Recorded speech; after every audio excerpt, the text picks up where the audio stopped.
La frustration de Charline et les illusions de Mayira.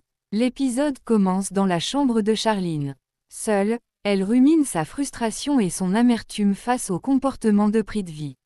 Elle estime qu'il se montre capricieux et lui reproche son manque d'effort. Il sait pertinemment qu'elle vit sous surveillance chez les Luthra et qu'elle ne peut pas se déplacer à sa guise, mais il ne fait rien pour la contacter.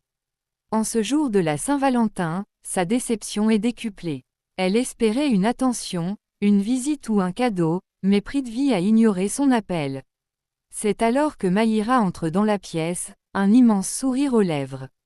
Agacée par cette joie apparente, Charline lui demande de masquer son bonheur. Mayira en est incapable et révèle la source de son enthousiasme. Karan s'est rendu chez Prita. Persuadée que l'amour entre Karan et Prita est mort, Mayira est convaincue qu'une violente dispute va éclater entre eux. Elle s'attend à un énorme scandale qui détruira définitivement leur couple, ouvrant la voie à sa propre histoire avec Karan.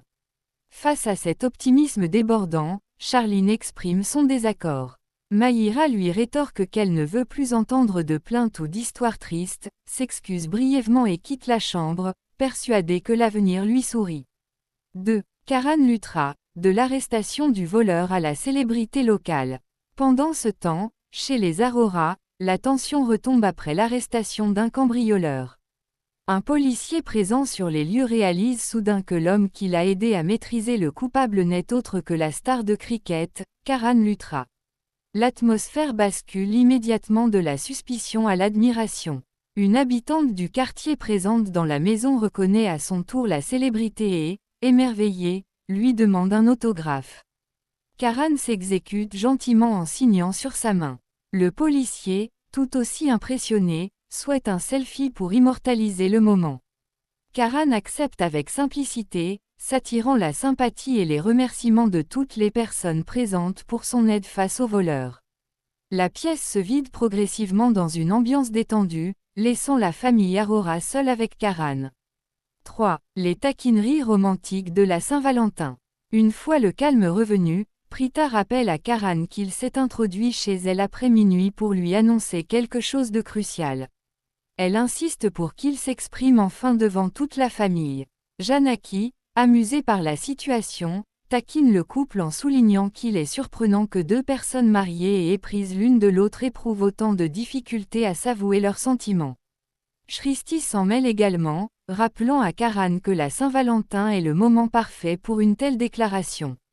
Prita, touchée par les efforts de son mari, énumère les actions romantiques qu'il a accomplies cette nuit-là, s'introduire par la fenêtre, braver les obstacles pour la voir et protéger la maison. Karan avoue avec un sourire qu'il a ouvert la fenêtre par crainte que Prita ne se mette en colère contre lui.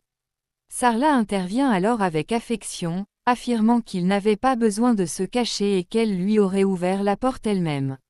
Elle exprime son soulagement de voir Prita sourire à nouveau, elle qui était si triste et pensive depuis son retour chez les Arora. 4. Les aveux de Karan et le grand discours de Sarla.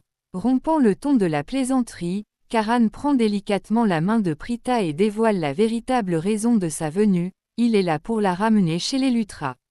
S'adressant directement à Sarla avec humilité, il admet qu'au départ, il ne comprenait pas pourquoi Prita avait quitté sa maison et qu'il en était profondément irrité.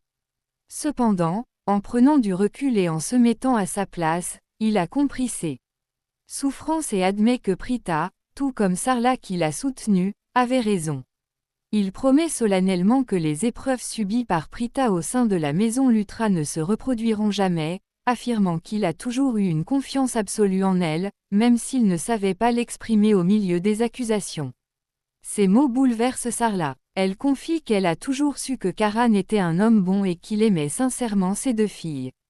Elle développe ensuite une profonde réflexion sur le mariage, expliquant que la confiance est le pilier fondamental d'un couple. Si un mari et sa femme se font mutuellement confiance, aucun obstacle ne peut les séparer. Elle rappelle que la vie de Prita chez les Luthra est complexe, si certaines personnes comme Raki l'aiment comme leur propre fille, d'autres la rejettent. Prita ne pourra jamais satisfaire tout le monde, et son seul véritable rempart est le soutien inconditionnel de son mari, la promesse de Karan et l'étreinte maternelle. Arrivée au comble de l'émotion, Sarla demande une promesse ultime à Karan, même si le monde entier se ligue contre Prita, il devra continuer à croire en elle et ne jamais douter. Touché par la solennité de sa belle-mère, Karan lui donne sa parole avec détermination. Rassurée, Sarla refuse néanmoins de laisser Prita partir en pleine nuit, jugeant qu'il est trop tard pour un tel voyage. Elle propose à Karan de dormir chez les Aurora, de revenir le lendemain, ou de la laisser ramener Prita plus tard. Avant qu'il ne s'en aille, Sarla demande à Karan la permission de le prendre dans ses bras.